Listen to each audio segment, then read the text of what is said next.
Conservatism is a distant cousin of cynicism. Jonah Goldberg is here today to explain why that's not nearly as bad as it sounds. Uncommon Knowledge, now.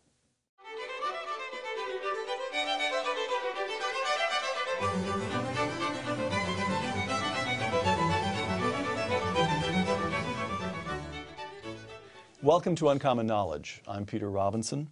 Be sure to visit our website, by the way, at hoover.org/UK. hoover.org/UK. With me today, Jonah Goldberg, a columnist, scholar, I know that's an especially good scholar at the American Enterprise Institute, and the founding editor of National Review Online. Jonah Goldberg is the author of the best-selling book, Liberal Fascism: The Secret History of the American Left. Jonah's new book, due out this spring, is The Tyranny of Cliches. Jonah, welcome. Great to be here. I love the slash you give on the UK thing. I can never remember whether it's this way or this way, but it's a slash. Yeah, as a student of European fascism, I will tell you that it did think of maybe some of the forgotten gestures of the old days. But anyway. All right. Or is that's Star Trek, isn't it? That's yeah, it's original Star Trek Klingon, but we don't need to get into All right. What conservatives believe. Jonah Goldberg, writing in the current issue of National Review, quote, "Conservatism is a distant cousin of cynicism." Explain yourself. You expect to sell magazines with that? One of the basic differences between, as Thomas Sowell of Hoover would say in one of his great books, conservatives have a constrained vision and liberals have an unconstrained vision. And one of the things about conservatism is that we can be idealistic, we can be ideological. I don't think ideology is a bad thing. I think it's a good thing. I disagree with a lot of old conservatives about that. But our idealism is always tempered with the basic understanding that human nature is flawed. We are built from the crooked timber of humanity. That we can never, in the words of Eric Vergelin, I wouldn't be doing that. You show up. Well, I did call you a scholar. And I can't do the National Review stuff and talk about this stuff without talking about immanentizing the Ashketon. Conservatives don't believe that you can create a heaven on earth, that you can make the here and now as good as the hereafter. And so one of the great things about conservatism is that it's always concerned with e-utopias, which is the good society, as opposed to utopias, which Thomas More coined that word, and it's a neologism, literally meaning no place. Mm-hmm. And so the cynicism is one of these things that keeps conservatism in check and lets us be focused on the doable and the good rather than the undoable and the perfect. From the same essay, quote, "The left's problem is that it has no limiting principle to its idealism," which means? Which means that because they are utopian, right? Think of them as the donkey with the carrot hanging from the stick. They never catch the carrot. There's always more to be done. There's never a moment at which they say, mission accomplished. Let us now go back to do the important work in the Burkean little platoons of our lives and do the things that keep a society healthy. Instead, there's always the next bigotry to topple, the next thing as we climb up this hill towards a perfect society. And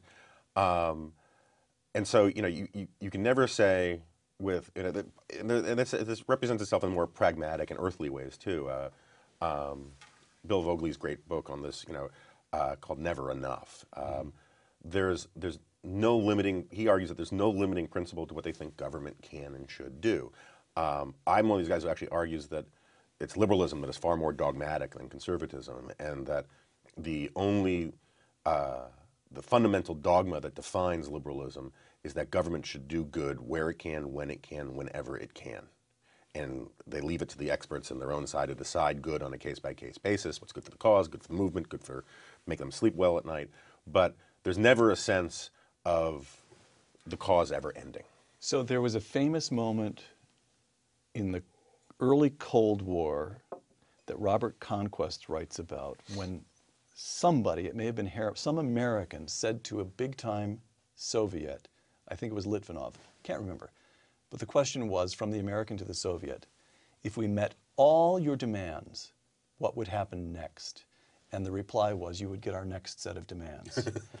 And you're saying that Nancy Pelosi would be forced to answer forced by her ideology, by her caucus, to answer the same way. You could not sit down Nancy Pelosi and say, if you could have everything you wanted, here, write it all down, what would it be? Where would it end? And she would not be able to give you an answer to that question. I think there's one question you've begged here, one assumption that you've made. All right. Is that you would get an honest answer out of Nancy Pelosi. Because I do not... The Soviet maybe, Nancy Pelosi That's never. right. I think Nancy Pelosi, you know, this is where the pragmatism thing comes in. It is perfectly fine. What is it,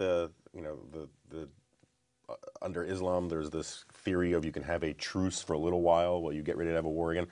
It's okay to say, here's my list of all demands, this is all we'll ever want. And then once you get them, ta-da, come out with another list of demands. Right. But yes, I think that if you could put her under hypnosis and say, you know, is there ever enough? She would say no, because there can't ever be enough, because there will always be some injustice out there and all the rest. And what the conservative mindset can appreciate is the fact that we'll never get to perfect, but you can get to good enough. All right. The President of the United States.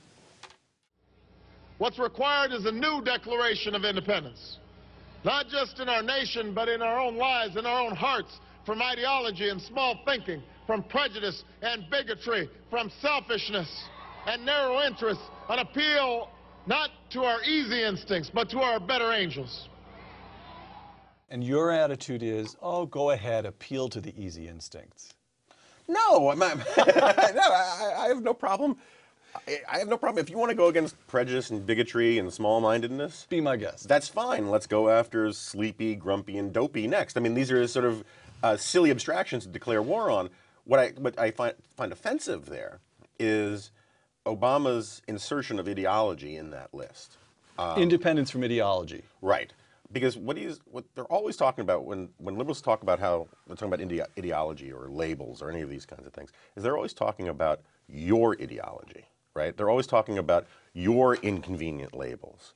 You know, I hear this all the time from people who say, you know, we need to move past our partisan differences. We need to move beyond this ideological divide. We need to get past these philosophical squabbles. What I've never heard, and I only hear that from liberals, right? Right. What I've never heard from any of them is, you know, we need to move past these ideological differences. We need to move past this partisan divide.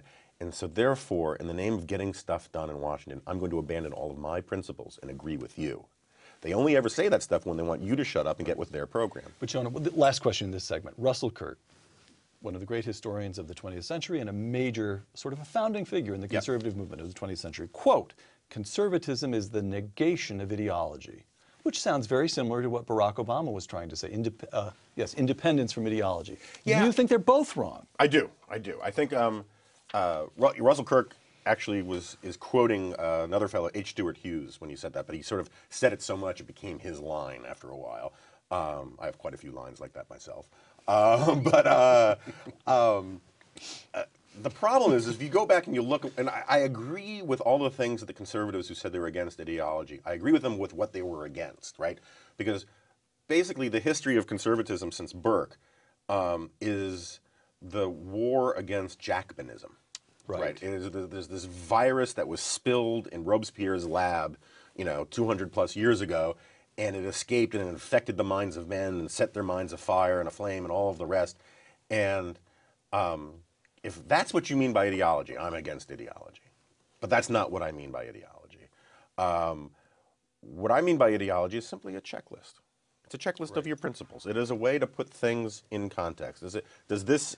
What's important to you? And this is a very practical thing. I measure political movements and political leaders not by what they say, but by what they prioritize, right? People say, well, libertarianism is about a lot more than drug legalization. And it is. And I know a lot of libertarians who don't care that much about drug legalization.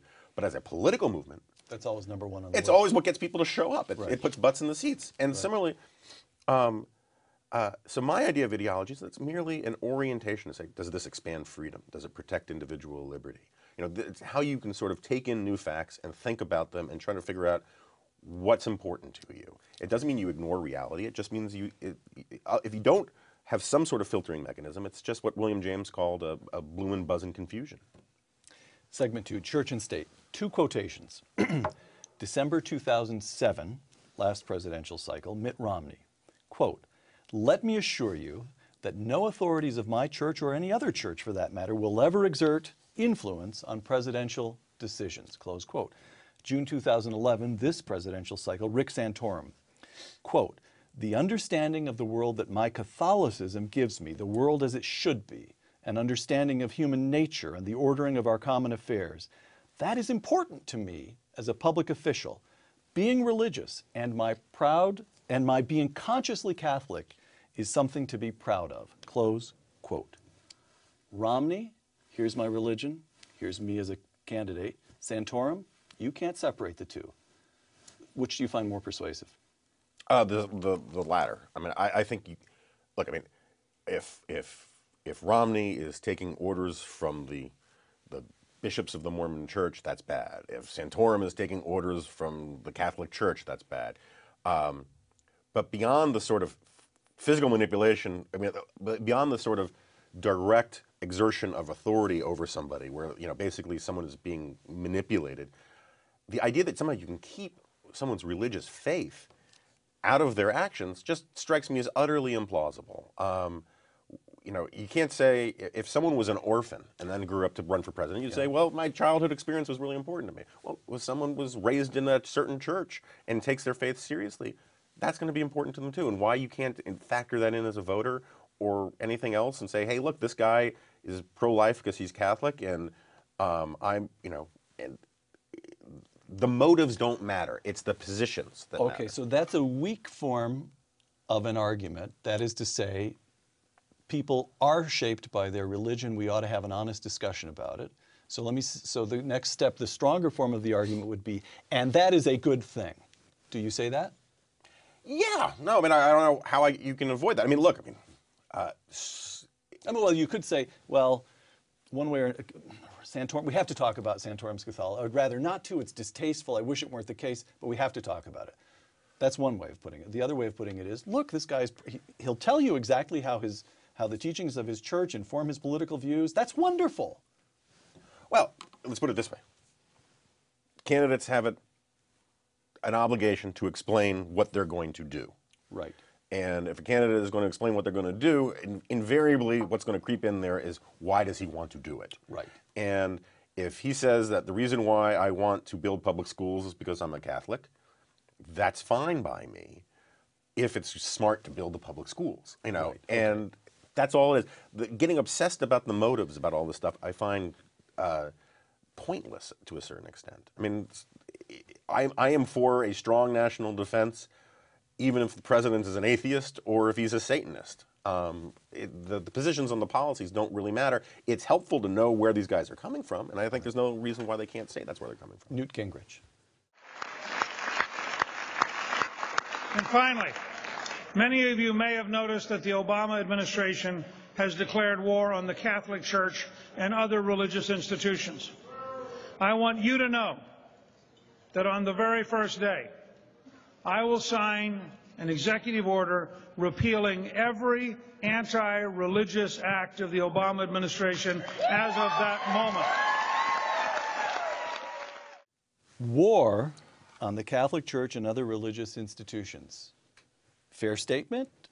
Acceptable if you give a little leeway because that was primary night in Florida and everybody's spirits were high even if he'd lost? Yeah. Well, you know you don't like it. You know you're uncomfortable with that formulation. Look, Newt contains multitudes, and he is, I've been calling him in columns now for a while, Newtzilla. I mean, rah, that's how he sort of approaches these things. And so, do I think it's a war on religion? Yes and no. I think that definitely within liberalism, this goes back to my stuff from liberal fascism, liberalism or progressivism, however you want to call it. What it shares with a lot of the other isms of the left is this totalizing vision that Zbigniew Brzezinski and others, they defined totalitarianism as societies where there can be no islands of separateness. Mm-hmm. Every oar must pull in the same way. The Nazis used to talk about the Gleichschaltung, which meant coordination. It was a term borrowed from electrical engineering. And when you look at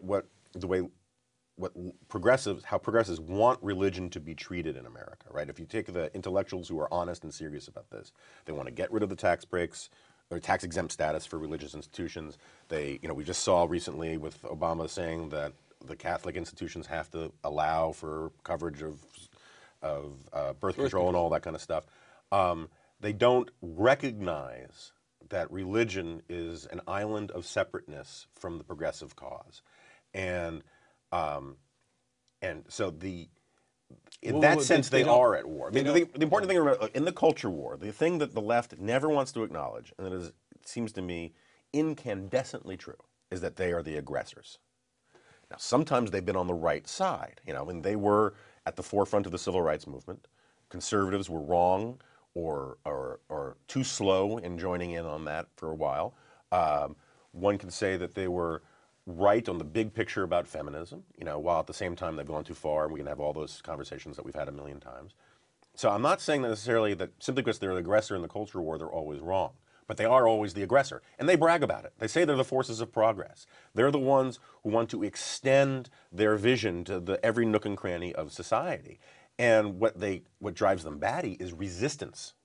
When VMI says, no, we'd like to stay all male. When traditional institutions want to keep their rules, their religious rules or other rules, men's clubs or whatever, they are the aggressors in the culture war, and to that extent, allowing for a lot of Gingrichian license, he is right in that Obama is the titular leader of the forces of progress in America, or progressives in America, and these decisions that he makes are consonant with that long-standing effort going back, 50, 100 years. Okay. Practical political implications of that. As you know, this is a kind of commonplace of American politics, Catholics in this country have been traditionally associated with the Democratic Party.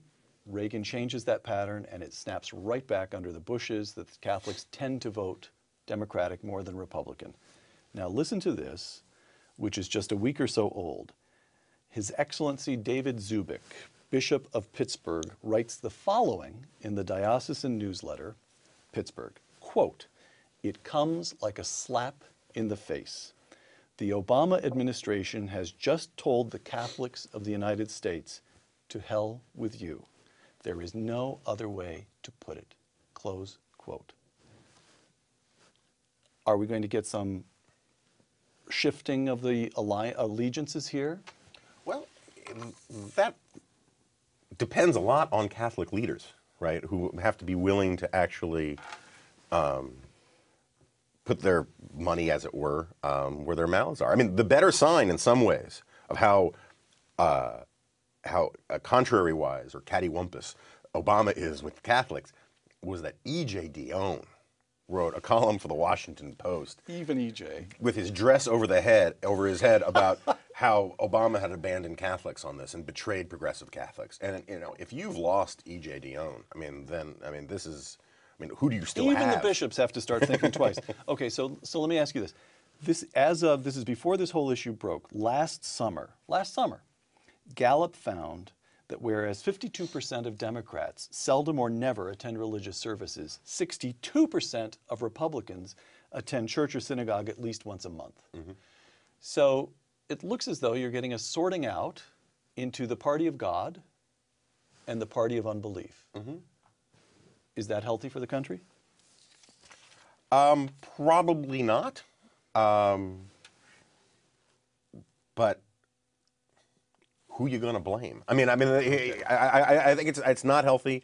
But at the same time, if you have the party of unbelief making huge strides, it only makes sense that the party of God would rally in a sort of antibody response to fight that process. And I'm in favor of these sorts of battles being fought. I mean, it's just because it's ugly to say that politics is being divided along religious fault lines doesn't mean that the people on the religious side of that fault line should surrender or give up the fight. And it will be awkward because what you're going to get is some extremists or some partisans or some true believers who, never having had to sort of think of their politics in religious terms, may go too far in defining their politics in religious terms. Right. And that could be a problem. Right. But on the whole, there's a reason why it's been called the Leave Me Alone coalition for the last 40 years. The Republican Party, the conservative movement, is a creature that feels put upon by the left and the government, and for having its views imposed upon it. And I don't think they should lay down just because it makes our politics more ugly. Segment 3, diversity. An open letter to the Los Angeles Times. You know where this is going already. Quote, the greater Southern California community. Of which you were a part. Well, Northern, I'm of the. Oh, that's right, you're a Northern, Yes, the Northern California community. You're the heathens, yeah. Is not one that, excuse me, is one that not only proudly embraces its diversity. You can type it, but you can't read it. One that not only proudly embraces its diversity, but demands it. I am now forced to carefully reconsider which sources can be trusted to provide me with accurate news and opinions. Your new columnist, Jonah Goldberg, will not be one of those sources. Close quote. Signed, Barbara Streisand. Explain. Okay, this is really truly one of the highlights of my career, and in many ways. Where do you go from here? Exactly. I mean, I should have just walked off the stage. Thank you, everybody. It's been great, and picked a new career because it just you're supposed to always leave on a high note. When the LA Times picked me up as a columnist, I was one of a bunch of columnists. Which is what, 3, 4, 5 years ago? Oh, it's a while. 2005. Oh, okay. Yeah, it's been a while. When they picked me up as a columnist, they also picked up a bunch of others, but the others were not nearly as unpleasant, uninformed, unpalatable, undiverse. That's right, and so it became this thing because they got rid of Robert Scheer, who was one of these long-standing gargoyles on the parapets of the left, and replaced them with me. And the irony here is that I went and looked it up, so Barbara Streisand has this thing where she thinks diversity. It's almost as stupid as that line from the movie Anchorman, where Ron Burgundy thinks diversity is an old wooden ship. She thinks diversity just means good things, right? It means hearing more voices I already agree with. That's what she thinks is diversity in her media. And so when they replaced Robert Scheer with Jonah Goldberg, basically an old Jew with a younger Jew, my demographic profile in every other way is, he's of he's of German Jewish descent. I'm mostly German Jewish descent. I mean, all basically the same creatures, biologically. What's different is we have different political views. Robert Scheer is basically an ideological tutor to Barbara Streisand. Mm-hmm. And so Barbara Streisand's interpretation of what diversity means is hearing stuff that reinforces the views I already believe. But she can't accept that that having me on board actually makes the views of the Los Angeles Times more diverse.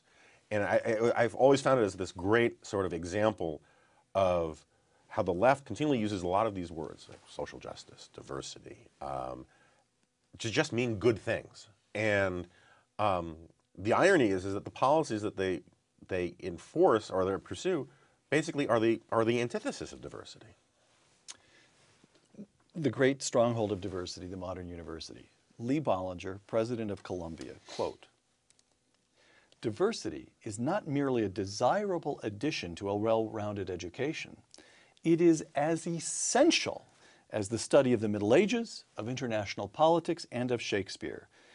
Diversity broadens the mind and the intellect, essential goals of education, close quote. What the heck was wrong with that?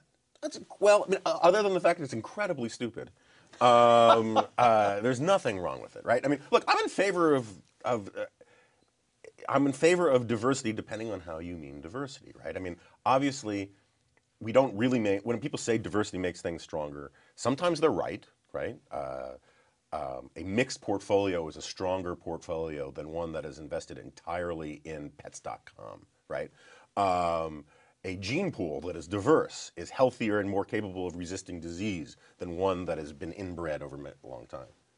But an NBA team that is well populated with midgets and one-legged women is not as strong as, say, an all-male team.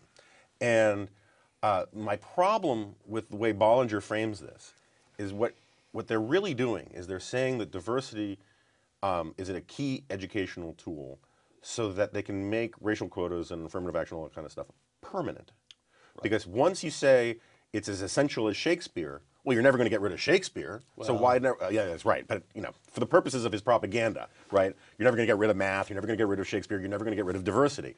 But the thing is, it's just not true as a factual matter. I mean, Aristotle didn't come up in a very diverse community. Socrates, Einstein, all of these people didn't. And meanwhile, the policies that they pursue on these college campuses, under the rubric of diversity, actually lead to balkanization. You have the Black Studies Center, you have the Hispanic Studies Center. I've probably visited 60, 70 campuses in the last 10 years for speeches and whatnot. And everywhere I go where they really push diversity, you go to the cafeteria and you see a bunch of black kids sitting with black kids and Hispanic kids sitting with Hispanic kids. You have dorms divided by race sometimes. I mean, it is the idea that somehow you are exposing kids to a diversity of views by playing these games, I think is just at minimum not proven. In my own observation, I haven't been to as many college campuses as you have, but I know what you're talking about. My own observation is that there are two places where diversity actually works in the way that, say, Martin Luther King would have hoped that it worked, where kids actually even forget about racial differences. Those are the athletic programs and the Greek system, the fraternities and sororities. And those are precisely the two that the modern university is placing under constant pressure. Yeah. The one place it works. And ROTC programs. ROTC programs. Yeah. I mean, that didn't even occur to me because it's so entirely outside civilized discourse. So why? You can make the argument that because of the racial history of this country, we have to engage in affirmative action. But you just pointed out that that's not the argument here. The argument here is a kind of preemptive act of aggression, intellectual aggression on the part of the Lee Bollingers of the world. They're trying to set themselves up to say, even after any argument for affirmative action has long since ceased to resound, has lost its validity, we will insist on racial and ethnic diversity. Why? Because they like it. And because there are institutions that are fully invested in it. And, and I like the idea of a colorblind society. I have no problem. But that's not at all what they're saying. No, I know. And that's sort of the problem. But if you have these criteria by which you're allowed to organize society, sort of like the Minister of Populations under Stalin, right? Where you can just sort of move people around and make everything aesthetically pleasing and look like a Benetton ad. That gives you an enormous amount of power. And so the diversity thing, you can make the argument about African Americans and Indians, I suppose, right? That these are historically Native Americans. Native Americans, right. yes, not Indian Americans. Indian Americans we may have to bleep that out. Indian Americans are the new Jews. These kids are buried in guilt and hyper-educated. But you make it about Native Americans and African Americans because there's a specific historical context to it. But even that specific historical context certainly doesn't justify Barack Obama's daughters getting special treatment because of their race. Right. It doesn't explain why so many of these universities are filling their racial spots by importing black students from Africa. But what you get is, it was amazing when I went around a tour of Washington, D.C. private schools, because I'm not going to send my kid to a public school in Washington, D.C., it was amazing. Almost all of the private schools thought their comparative advantage was to prove that they were more committed to diversity than the other school. It wasn't just that we believe in diversity, which to a certain extent, okay, that's fine. Apart from anything else, an admissions officer who fails to Google on Jonah Goldberg should be disqualified immediately. Well, we went to one school where the headmaster came in and it was an open house thing and said, I want you to go read the mission statements of these other schools you're looking at. These are important things. You'll find a lot of code words in there. Things like academic rigor and values. And we want to be very clear that we consider diversity and social justice to be easily as important, if not more important, than all of those other things. And that is a mindset that's out there. It's sort of on autopilot. Yeah. And it's going to be a while before we put the genie back in the bottle. Segment 4, the middle class.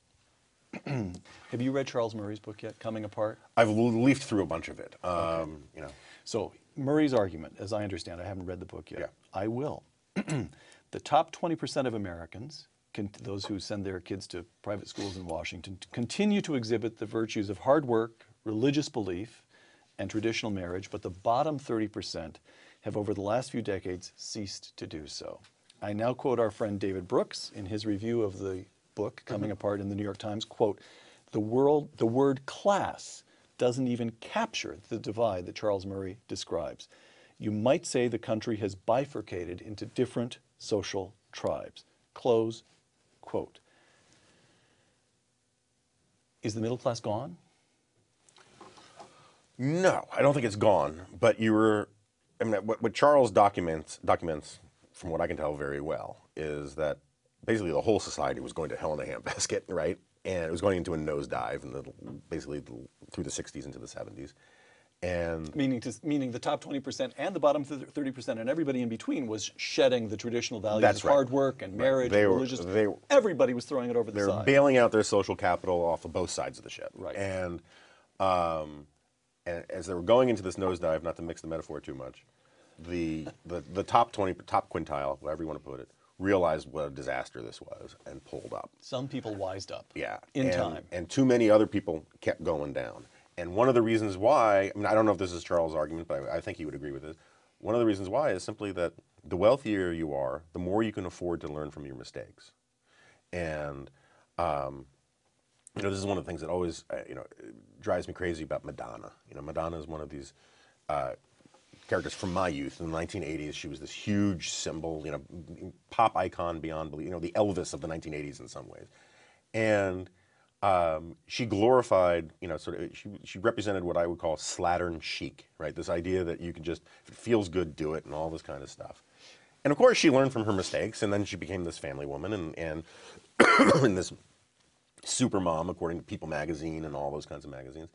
And she could afford to do that because she had tens, if not hundreds of millions of dollars. She has nannies to take care of the children. Her nannies have nannies. Right. I mean, she has entourages of people. She once told in an interview that she doesn't have any problems changing diapers because she's never changed a diaper. The problem is that the people in the lower and lower classes who followed her example, if they made one mistake, if they had a baby out of wedlock, or if they just went, too far, or whatever, they didn't have the resources to rebound from those kinds of mistakes. And I think that that's one of the things that we are seeing, is that we're seeing a sort of unraveling. It's very difficult if you don't have the resources, emotional and financial. It's very hard to pull out of that nosedive. And Irving Kristol always used to say that there was nothing wrong with this country that a good recession wouldn't fix. And I'm beginning to think he was wrong, because we've been in a pretty good recession, and you haven't seen a sort of hunkering down and reacquainting of the people with these sort of traditional sort of bourgeois values that you might. You don't vote. think the Tea Party represents some I do. sense?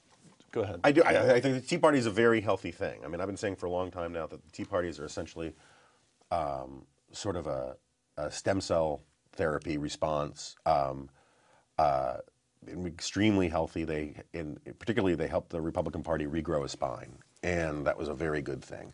And I think at the same time, you look at the Tea Parties. I've spoken to a lot of Tea Party rallies and whatnot, and you look at the Tea Parties, and they're older, they're more established. They're the top 20%? Not necessarily. I mean, I think you make a good point. They're the 50% in the middle. Yeah. Who can see their kids going either down or up, or. Yeah, but I mean, then you look. But I think the Tea Partiers are probably smarter than the Occupy Wall Street guys. But I would bet you that the Occupy Wall Street guys are far better credentialed in terms of their education, and the Occupy Wall Street people think that the Constitution needs to be rewritten so that they have a right to an iPod. Okay.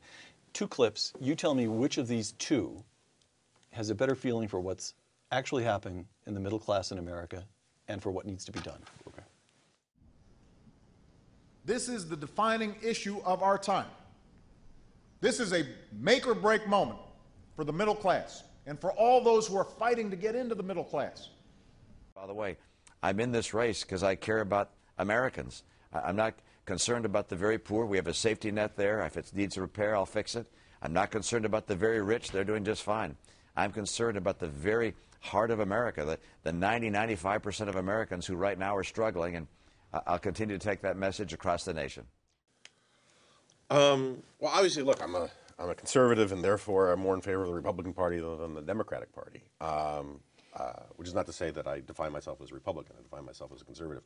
But so I would think that Mitt Romney has better instincts about this, or better policies about this. But on the evidence of that clip? On the evidence, I mean, that's why I'm being coy here. Is I think on the evidence of that clip, Mitt Romney is just an incredibly frustrating politician. Fine, we'll let it go at that. Segment 5. Jonah Goldberg writing on the corner on National Review Online. 2 quotations, both of them from you. Okay. 1, quote, "The conservative establishment has become vastly more conservative over the last 2 decades. It's more pro-life, more pro-Second Amendment, more opposed to tax increases." Quotation 2, "Gingrich is making Romney a better candidate, but not good enough." Close quote.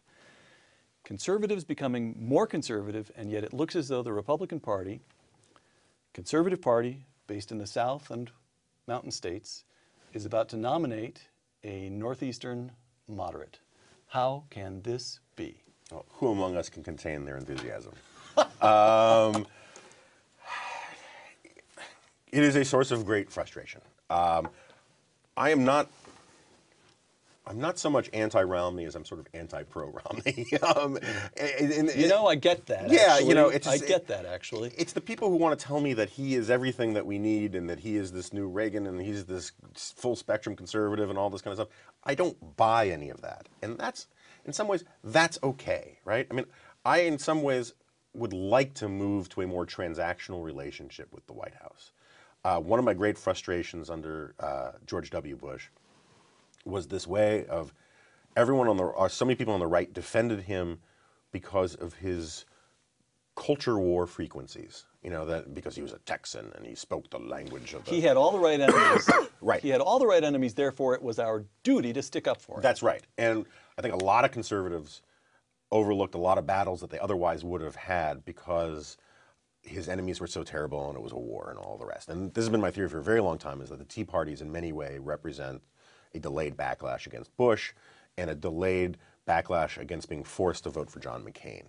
And so Tom DeLay and Denny Hastert are up there on the Hill spending and spending and spending, and conservative pundits said, la, la, la, la, la, I don't want to hear it, I'm not seeing, right. Well, okay. I in my own defense, I complained. Not you, not you. I started saying, I think in 2003, that George Bush was spending money like a pimp with a week to live. And, I don't even know how to describe what's being spent now. But But that was the phenomenon. That's what absolutely, okay. That was the phenomenon. And there was a lot of this stuff about compassionate conservatism, which I always hated. My last name's Goldberg. I'm sort of an Old Testament guy. I like my conservatism with more smiting and wrath. And I always found compassionate conservatism to be this invidious slight against conservatism. Put any other label in there. I'm not a, Bush would say, I'm a different kind of conservative. I'm a compassionate conservative. Okay, well, imagine how offended you'd be if I said, I'm a different kind of Catholic. I'm a compassionate Catholic. Right, right, of course. And so I think there are a lot of people who were fed up with a lot of that. And then when Obama comes into office and he hits the accelerator in ways that made Bush look like, Calvin Coolidge, things just blew up. And the problem now is that they feel like the establishment, whatever that is, screwed them. And they feel like Romney, who they don't like, or they don't love, and they really want to love somebody. I don't think they hate Romney that much. How could anybody hate him? Exactly. He's obviously a decent human being. Right. Vanilla is everyone's second favorite flavor. And so they don't hate him, but they don't love him. They really want to love someone. They want to be in love with a candidate. And they've had these sort of tawdry affairs with everybody else other than Romney for this entire primary season. Go ahead. Finish that thought, but I want to ask a question about that. Go ahead. Yeah, and so I think you get to this. So now the problem is that these people, there are a lot of people there. I hear from them every day, and God bless them, and they're wonderful people, and I'm basically, my heart's with them. But they have this conception of the establishment of the Republican Party as if Lowell Weicker and Nelson Rockefeller are still calling the shots. But you can understand. Okay, hold on. Let me put the question to you this way. Look at this field. I agree. Look at this field. I know. Just as you said, conservatives have become more conservative. There's a feeling of remorse for not standing up to the spending under George W. Bush. And look who's running. So isn't it natural for somebody to say in the country, this is such a bizarre field. Mitt Romney is the strongest candidate, and the conservatives have people to choose from who include Newt Zilla and the others, Herman Cain, who's wonderful and then drops out. Yeah. Somebody must have done this.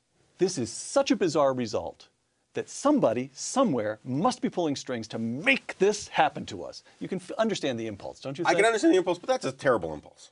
It is a terrible impulse. To ascribe to the chaos of life the intentionality of people in some star chamber is a really unhealthy way to go. Okay.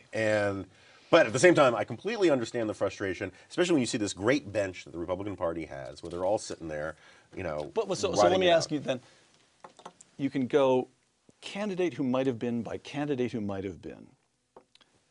Mitch Daniels, by all accounts, his family just didn't want him to do it. And when it came right down to it, Mitch Daniels said, my first duty is to my wife and daughters.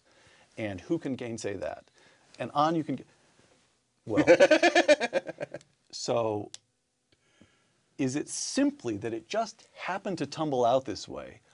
Or has the GOP or the nation now set up a combination of nominating procedure with an overlay of new media that just makes every sane candidate take one look and say, my wife doesn't want me to do this? Well, is there something systemic rather? Yeah, I don't think so. I think this was just really, really bad luck. Okay. And just on a point of clarification, you know, Cato Byrne makes this point often. When these politicians say... Cato Byrne, your colleague at National... Your irresistible colleague at Irresistible. National Review. She's now the head of the National Review Institute. And she gets fed up with when politicians say, I can't do it because of my family. You know, and she was an Army wife for a long time. And her point is, you have these 22-year-old kids, these 18-year-old kids, going off, fighting, sometimes dying, leaving families behind for our country. And if you believe what these politicians say about how the country's going to hell and needs to be defended, we need to change these policies, and then they say, oh, by the way, even though I have $1 million in a wonderful house, you know, but my daughter, you know, has tennis lessons and I have to, you know, there is a disconnect there that's problematic. On the other hand, I'm a big softie about my family, and I understand that. In terms of the luck thing, I think basically the big part of the problem was that you had Tim Pawlenty and Mitt Romney soaking up the moderate, and to a lesser extent, John Huntsman, who really sort of nailed down the Mandarin-speaking vote in the Republican primary. But you had Romney and Pawlenty, and Pawlenty got in very early and announced very early that he was going to spend big money and have big organization to defend this space of 3 feet to the right of Mitt Romney. And I think that is one of the things that discouraged a lot of people who would have to get into that space, you know, the Mitch Daniels and all of those guys. And then it turned out that this idiotic Iowa straw poll, I mean, this incandescently stupid straw poll thing, in a ridiculous caucus state to begin with, completely blew up. Goldberg at nationalreview.com for all our viewers in Iowa. I love Iowa. I think the Iowa caucuses are idiotic. Right. But so you are making the point that there is a procedural nonsense in the middle of all this. I agree. There are systemic problems, but I don't think it's das System, you know, or anything like that. Okay. So Tim Pawlenty, but you are genuinely making the case that Mitch Daniels and Jeb Bush and Chris Christie were chicken of Tim Pawlenty? To a certain extent, yes. You are. Yeah. No, I am. Let's take it back. Okay. So who is this conservative establishment that wants Mitt Romney? I sort of assumed you were a member of it. You know, it's amazing. That's certainly the first name that pops into my mind every time I hear that phrase. For months, I'm getting this email from people saying, you know, your hero Mitt Romney, you're in the tank for Romney. And I challenge them to show me a single paragraph I've written that would support this claim. It doesn't exist. But look, I think by acclamation, people would agree that Bill Kristol, if he's not the president of the conservative establishment, then he is certainly, you know, the standing secretary or the treasurer. Bill Kristol, editor of the Weekly Standard. Weekly Standard, and a great man, a good friend, and all the rest. But Bill Kristol has been doing everything short of walking around naked with a sandwich board and a bell, screaming for somebody else to get into this primary. And yet everyone says, oh, the establishment, you know, Bill Kristol and all these people, they want Mitt Romney. I don't think anybody has been dying for Mitt Romney to get in, but Mitt Romney wanted it. He's fought for it. He showed he has the fire in the belly in a way that these others haven't. And you know, I mean, my point about him for a while now is that he sort of speaks conservatism as a second language, so it comes across idiomatically really messed up. But he clearly wants this, and he's been running for it for a very long time. And no one else had that fire in the belly that at least was a plausible guy to run. And I personally, I think it's a shame. I think he might make a fine president. He might win it, but Win the nomination or win the presidency? win the presidency. All right. So you think he, as we sit here today on February 2nd taping this show, it's all but a foregone conclusion that Romney will become the nominee? Close to that. Very close. Close to that. No chance of a brokered convention, or the chance is 1%? I mean, Look, any pundit who says they know what's going to happen next after being just beclowned over the last 6 months by this process needs to have their head examined. But all right. It looks that way. Aside from your best-selling books, I make the preemptive presumption that The Tyranny of Cliches will become a best-selling book, as well as Liberal Fascism. I appreciate that. So aside from these objects printed on paper, you have 30,000 Twitter followers, you have a Facebook page, you have an email blast with tens of thousands of subscribers, you're a founding editor of National Review Online. How has the new media changed the conservative establishment? No, that's how has the new media changed the job of the political pundit? Let's put it that way. Oh, well, first of all, to correct one thing, I don't have a Facebook page anymore because I hate Facebook. And I've taken to calling it Satan's urinal. But on the other fronts, I think one of the things that's frustrating for me is, and I say this purely as a guy who's trying to put food on the table, is that the new media environment has completely commodified column writing.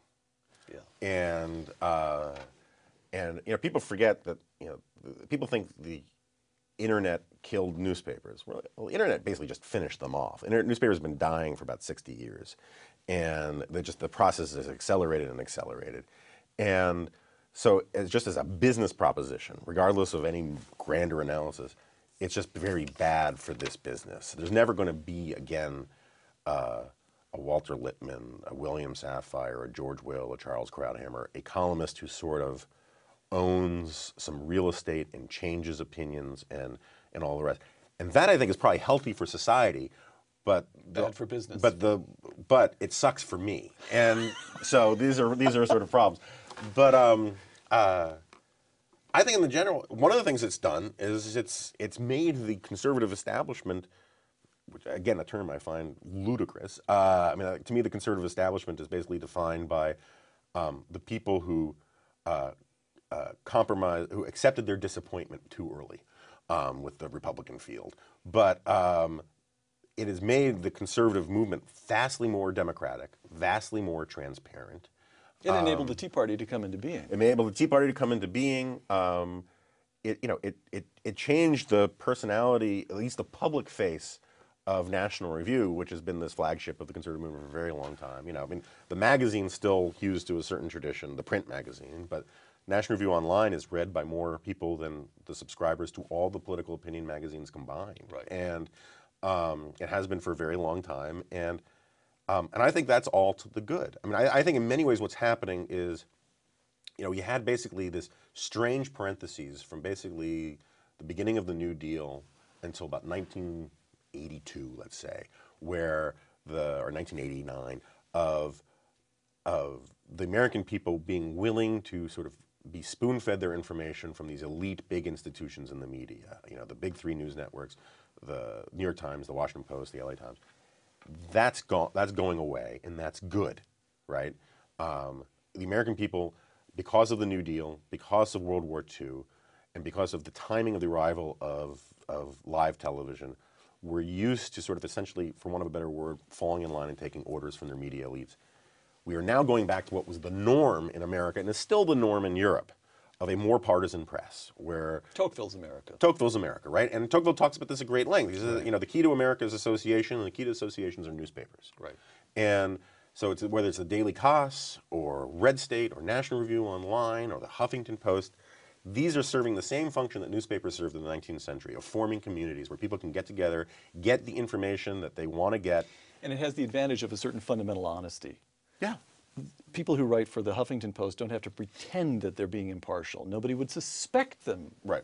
In their wildest imagination, you wouldn't accuse them of impartiality, nor would you accuse anyone at National Review Online of impartiality. They're very partial people. Yeah, that's right. And they explain why. But I've argued this for a very long time, that opinion journalism, the good reported opinion journalism, is the best journalism in America. for the simple reason that, you know, if you take something that Ramesh Ponnuru always likes to say, that my colleague at National Review, and I'm convinced a Vulcan, Ramesh likes to say, I want to go after the left's best arguments, not their worst ones. And he sets forth in a fairly lawyerly way of laying out their best arguments and then trying to take them apart, the way a lawyer would. Now, lawyers, you know, defense lawyers and prosecutors in a court of law, we know they are not impartial. The prosecutor wants to put the accused in jail. The defense lawyer wants to keep him out of jail. But they have to address the other side's best arguments. They have to address the relevant facts. And they have rules about honesty and all of the rest. That's what good opinion journalism, whether it's on the left or the right, that's what it does. It says, this is where I'm coming from. This is why you should agree with me. This is why the other side says I'm wrong, and here's why they're wrong.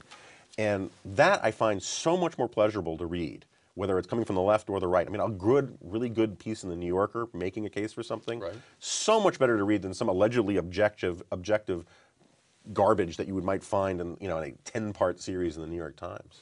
Last question. A word of advice then for a member of the Tea Party who feels who feels your frustration with the field, and who feels, as you feel, that the chances that Mitt Romney will be the nominee are very, very good, and that somehow or other this is at a minimum unsatisfying. What is your advice to that viewer? Well, suck it up. I mean, seriously. I mean, you know, Barry Goldwater gave this, and I love the Tea Party. I'm not trying to be dismissive of it, but this is life. This is the situation that we are in. You know, we can have huge arguments like little kids about wouldn't it be cool if Superman could fight the Hulk, right? But they don't get us anywhere. Barry Goldwater, in, what was it, 1959? You might know this better than I do. You wrote a wonderful book about the Republican Party. The forces of Goldwater, the old forces of the Taft guys, were completely screwed by Nixon. Right. But Nixon gets the nomination in 1960, and Barry Goldwater gives this wonderful speech where he says, let's grow up, conservatives. You know, because the conservatives were talking about bolting and third parties and all this kind of stuff. He said, let's grow up, conservatives. This party is our historic home. Let's do everything that we can for this party. And that is the simple fact of it, is that we have our two-party system. Whether that's wise or not, that is the fact of the situation that we are in. Third parties historically only screw the parties that they are more simpatico with. And if you honestly believe all the things that we've been saying and reading and thinking for the last 3 years about Barack Obama and his agenda, then it is a simple no-brainer how to vote. And it doesn't mean you have to like it. You can force yourself to eat spinach. You can't necessarily force yourself to enjoy the experience. That's right. Jonah Goldberg, author of the forthcoming The Tyranny of Cliches. Thanks a lot. Thank you. This was fun. I'm Peter Robinson for Uncommon Knowledge. Thanks for joining us.